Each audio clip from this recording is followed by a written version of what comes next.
अस्सलाम वालेकुम। अच्छा जी, अब है हमारा question number 8 of corporation of retain earning. Asghar flours mills limited has retain earning balance of ₹12,40,000 on June 30, 2010 before transfer of net income.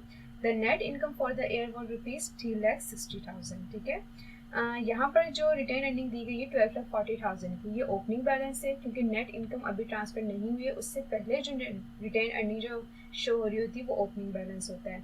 फिर net income जो है इस साल की वो 3,60,000 है। The following resolution were pass in annual general meeting, मतलब board जो बैठता है, ठीक है ना, मतलब जो डायरेक्टर डिसाइड करते हैं कि अब रिटेन अर्निंग से कितना पैसा रिजर्व के लिए निकालना है, कितना मालिकों को देना है, वो सारी मीटिंग जो हुई है वो इन ट्रांजेक्शन्स में हुई है। कैश डिविडेंड वगैरह डिक्लेयर किया गया है, कॉन्टिजेंसी सिकिंग फंड के लिए रिजर्व किया गया है, प्लान एक्सटेंशन के लिए रिजर्व किया गया है, स्टॉक डिविडेंड भी डिक्लेयर किया गया है। रिक्वायर्ड जो है वो थोड़ी डिफरेंट है। रिक्वायर्ड है सेटअप रिटेन अर्निंग अकाउंट। हमें रिटेन अर्निंग अकाउंट सेटअप करना है। हमसे जर्नल एंट्रीज नहीं मांगी, हमसे स्टेटमेंट ऑफ रिटेन अर्निंग नहीं मांगी, हमसे शेयर होल्डर इक्विटी नहीं मांगी। हमें डायरेक्ट क्या मांगा, सेटअप रिटेन अर्निंग अकाउंट। हमें इन ट्रांजेक्शन्स को देखते हुए डायरेक्ट रिटेन अर्निंग अकाउंट जो है, मतलब उसका टी अकाउंट जो है वो सेटअप करना है। सो चलते हैं, करते हैं। रिटेन अर्निंग अकाउंट आपने हेडिंग डाली, सिंपल आपने टी अकाउंट जो है वो ड्रॉ किया। सबसे पहले टी अकाउंट में मैंने आप लोग को बताया था बैलेंसेस रखते हैं, ठीक है। तो रिटेन अर्निंग अकाउंट का जो बैलेंस था वो 12,40,000 जो कि ओपनिंग बैलेंस कहते हैं। सो रिटेन अर्निंग की जो नेचर है वो क्रेडिट है, इसलिए इसका बैलेंस क्रेडिट साइड पे शो होगा। बैलेंस 12,40,000 हमने क्रेडिट साइड पे शो कर दिया। बैलेंस के बाद नेट इनकम थी 3,60,000। अब नेट इनकम की जब हम एंट्री पास करते हैं, ठीक है,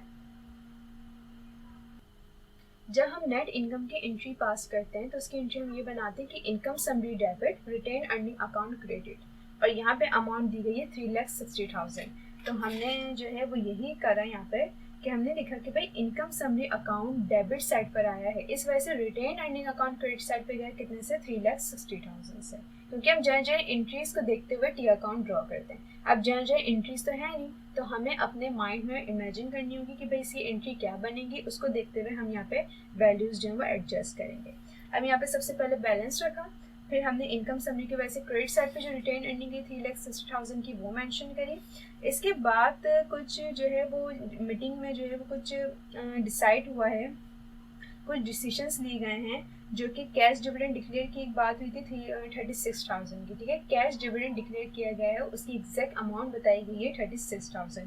कैश डिविडेंड जब डिक्लेयर किया जाता है तो cash dividend payable credit side पर होता है and retain earning account debit side पर होता है। तो हमने लिखा भाई कैश डिविडेंड पेबल की वजह से रिटेन अर्निंग अकाउंट जो है वो डेबिट साइड पर आया 36,000 से, ठीक है। Cash dividend payable credit side पर था, इस वजह से retain earning account debit side पर आया, किस अमाउंट से, 36,000 से।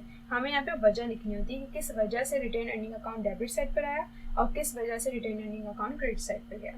इसके बाद to establish reserve for contingency ₹1,26,000 and sinking fund ₹40,000। Contingencies and sinking fund के लिए रिजर्व किए गए हैं अमाउंट। तो यहाँ पे सबसे पहले हमने लिखा कि भाई रिजर्व फॉर कॉन्टिजेंसीज की वजह से retain earning account debit side पर गया 1,26,000 से। रिजर्व फॉर सिकिंग फंड के लिए retain earning account debit side पर गया 40,000 से। इसके बाद to reserve 2 lakh for plan extension and replacement. Plan extension के लिए 2 लाख जो है वो रिजर्व किए गए हैं, ठीक है। सो यहाँ पे भी हमने ये लिखा कि रिजर्व फॉर प्लान एक्सटेंशन की वजह से retain earning account debit side पे गया है कितने से, 2 लाख से। इसके बाद है to declare stock dividend. Stock dividend declare किया गया है 18,000 का। स्टॉक डिविडेंड पेबल जो है वो क्रेडिट साइड पर होता है, retain earning account debit side पर होता है। तो हमने यहाँ पे ये लिखा कि स्टॉक डिविडेंड पेबल की वजह से retain earning account debit side पर आया 18,000 से। यहाँ पे ट्रांजेक्शन्स जो है वो ख़त्म हो गई है, कंप्लीट हो गई हैं। अब हम बैलेंस करते हैं। टी अकाउंट के बैलेंस किस तरीके से करते हैं, ये इसकी नेचर क्रेडिट साइड है। सबसे पहले हम क्रेडिट साइड को टोटल करेंगे, 12,40,000 एंड 3,60,000, ये टोटल हो जाएंगे 16 लाख। यहाँ पे हम टोटल करते हैं 12,40,000 प्लस 3,60,000, ये हो गया 16 लाख। 16 लाख को हमने यहाँ पे क्रेडिट साइड पे भी शो करना है एंड डेबिट साइड पे भी शो करना है। अब हम क्या करेंगे, डेबिट साइड को काउंट करेंगे और देखेंगे कि डेबिट साइड पे कितनी अमाउंट का डिफरेंस आ रहा है, मतलब क्रेडिट को डेबिट से माइनस करते हैं, जो भी डिफरेंस होता है उसको balance C D and balance B D का नाम दिया जाता है। कैश डिविडेंड पेबल की वजह से रिटेन अर्निंग अकाउंट जो कम हुआ है वो 36,000 से कम हुआ है। फिर रिजर्व फॉर कॉन्टिजेंसीज के लिए रिटेन अर्निंग डिक्रीज हुआ है 1,26,000 से, रिजर्व फॉर सिकिंग फंड के लिए डिक्रीज किया गया है 40,000 से, and reserve for plan extension के लिए डिक्रीज किया गया है 2 लाख से, एंड स्टॉक डिविडेंड पेबल की वजह से भी डिक्रीज हुआ है 18,000 से। ये आ गया 3,48,000। 3,48,000 जो है वो डेबिट साइड आ रही है। यहाँ पे थोड़ी मिस्टेक थी तो हम दोबारा अगेन कैलकुलेट करते हैं। सबसे पहले 36,000 है, ठीक है, फिर है 1,26,000, फिर है 40,000, ये सब हम प्लस करें, डेबिट साइड हम प्लस करें, एंड टू फिर है 2 लाख, फिर है 18,000, ये हो गया 4,20,000। डेबिट साइड जो है वो 4,20,000 है, मतलब रिटेन अर्निंग जो क्रेडिट बैलेंस आ रहा है वो 16 लाख आ रहा है, ठीक है, यहाँ पे आ रहा है 16 लाख, और यहाँ पे डेबिट बैलेंस आ रहा है 4,20,000। अब 4,20,000 को हम 16 लाख से माइनस कर देंगे। 16 लाख से जब हमने माइनस किया तो डिफरेंस जो आ रहा है वो 11,80,000 का आ रहा है।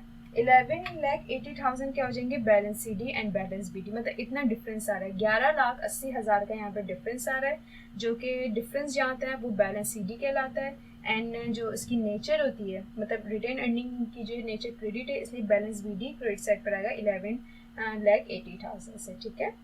डेबिट साइड जो थी वो 4,20,000 आ रही थी, लेकिन क्रेडिट साइड 16 लाख की थी। हमने जब 16 लाख को 4,20,000 से माइनस किया, हमारे पास डिफरेंस आया 11,80,000 का, जो कि यहाँ पे बैलेंस सी डी कहलाएगा, और यहाँ पे वही अमाउंट बैलेंस बी डी के नाम से आ जाएगी।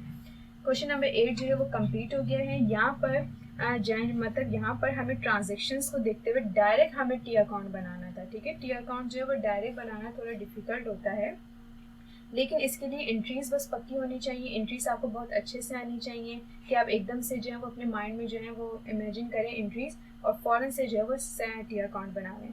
सो यहाँ पर जो है वो टी अकाउंट हमने बना लिया है, ठीक है। और ऐसे क्वेश्चन जो एग्जाम्स में आ सकते हैं, ठीक है, मतलब डायरेक्ट जो है वो ट्रांजेक्शन्स को देखते हुए आपने टी अकाउंट बनाना होता है।